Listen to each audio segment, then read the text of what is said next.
Manoj home কিচেনলৈ সকলোকে স্বাগতম জনাইছোঁ। আজি মই এটা ভেন্দিৰ কুৰকুৰি ৰেচিপি লৈ আহিছোঁ। তাৰ কাৰণে ভেন্দিকেইটা ধুই আকৌ কটন কাপোৰেৰে পূৰা পানীখিনি ভালকৈ মই শুকাই লৈছোঁ। আৰু পানী কিন্তু অলপো থাকিব নালাগে। পানীখিনি ধুই মেলি পানীখিনি ভালকৈ শুকাই ল'ব। তেতিয়া মানে কি হয়, পিছল ভাৱটো নাথাকে। আৰু এইদৰে মই যিদৰে কাটিছোঁ এইদৰে কাটি ল'ব। বেছি শকতো নহয় আৰু বেছি মোটাও নহয় আৰু বেছি পাতলো নাৰাখিব।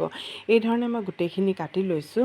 আৰু কেতিয়াবা কি হয়, আমাৰ ভেন্দি যেতিয়া ফ্ৰাই কৰোঁ বহুত পিছল হৈ যায়, তাৰপিছত পূৰা কুৰকুৰে নহয়গৈ।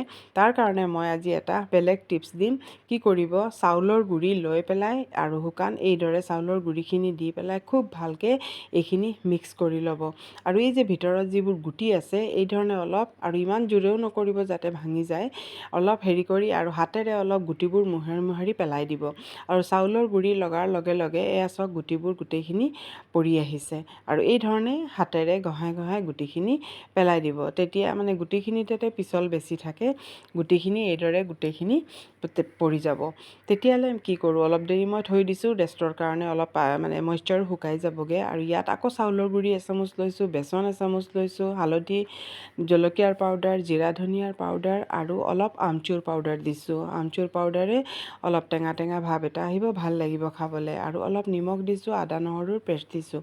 দি পেলাই এইখিনি খুব ভালকৈ শুকানে ভালকৈ মই এইখিনি মিক্স কৰি ল'ম।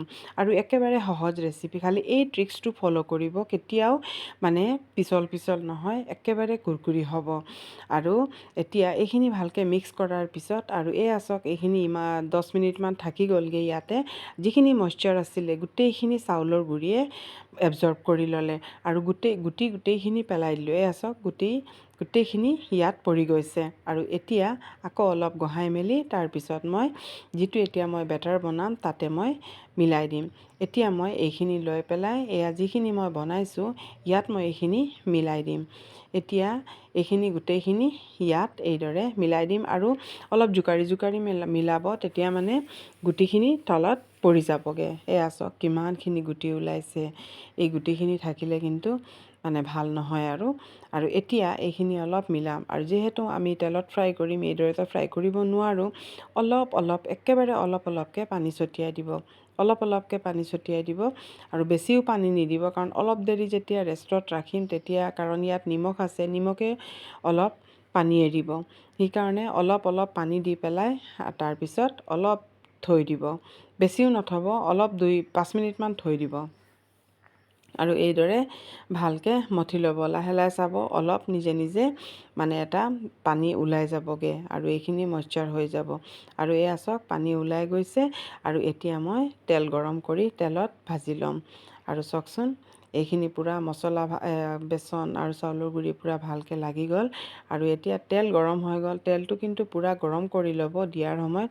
তাৰপিছত দিয়াৰ পিছত আকৌ গেছটো অলপ কমাই দিব, কাৰণ বেছি হাই ফ্লেম অকল থাকিলে ওপৰখিনি পূৰা হেৰি হৈ যাব আৰু ভিতৰটো কেঁচা থাকিব, মানে কোমল হৈ যাব ভিতৰটো। তাৰপিছত গেছটো অলপ কমাই দিব আৰু অলপ সময় লাগিব কিন্তু। আৰু তেতিয়া এইখিনি পূৰা ধুনীয়াকৈ, চাওকচোন কি ধুনীয়া হৈছে, ইমান ধুনীয়া এটা কালাৰো আহিছে। আৰু এই সময়ত আৰু চাব যাতে জ্বলি নাযায়, নহ'লে জ্বলিলে তিতা হৈ যাব। আৰু এই সময়তে মই এইখিনি নমাই দিম। আৰু নমাই পেলাই চাওকচোন কিমান ধুনীয়া হৈছে, কালাৰটো চাওক কিমান ধুনীয়া হৈছে। এই সময়তে মই নমাই দিম। আৰু এতিয়া নেক্সট যিখিনি আছে এইখিনিও মই ভাজি ল'লোঁ। গোটেইখিনি আমাৰ ভজা হৈ গ'ল। চাওকচোন কিমান ধুনীয়া হৈছে। এটা মই ভাঙি পেলাই আপোনালোকক দেখুৱাম। চাওক কি ধুনীয়াকৈ পূৰা ভাঙি গৈছেগৈ, পূৰা কুৰকুৰে হৈছে। এইদৰে আপোনালোকে বনাবচোন আৰু কেনেকুৱা পাইছে কমেণ্ট কৰিব।